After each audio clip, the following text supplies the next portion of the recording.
ሄኒ ወይ ፈረጃ መቼ እንጠብቀው? እስኪ መቼ ነው የሚለቀቀው?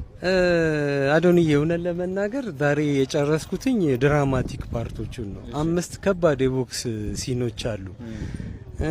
አሁን ጊዜው ሰው ለማስቸገር በጣም ከባድ ነው፣ ግን በቃ ኦልሞስት ወደ 1.5 ምናምን ይፈጃል። ብዙ ሰው መኖር አለበት፣ ስቴዲየም ውስጥ ነው 5ቱም። እሱ ነው ትንሽ ቻሌንጅ የሚያደርገኝ እንጂ 5ቱን ቦክስ ከጨረስኩኝ ያው እንደምታየው በፕሮፌሽናል መንገድ ነው የሰራ ነው።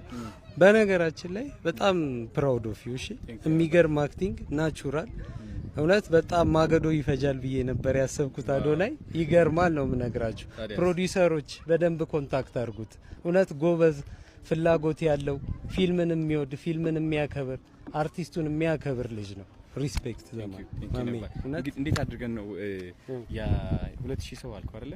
እስኪ መምጣት የምትፈልጉ ፈረጃ ብላችሁ ኮሜንት ላይ ጻፉ። 2000 ሰው ኮሜንት ላይ ከሞላ እናስመዝግባቸውና ቀን ነግረናቸው እንገናኝ። ራኒንግ ኮስት ደግሞ ይባላል ለምግብ ለትራንስፖርት ምናምን ሰው የቻለውን ከ100 ብር ጀምሮ ከፈለግንም እናንተ ላይቭ እንገባለን። ላይቭ እንግባ። ቀጠሮ እንያዝና በደንብ ዘማን እውነት በፈረጃ ስም ግን የምር ዘማን ከልቤ ነው ማመሰግነው። ያረዲ ቴንክ ዩ ብርዝና የሚ ብርዝና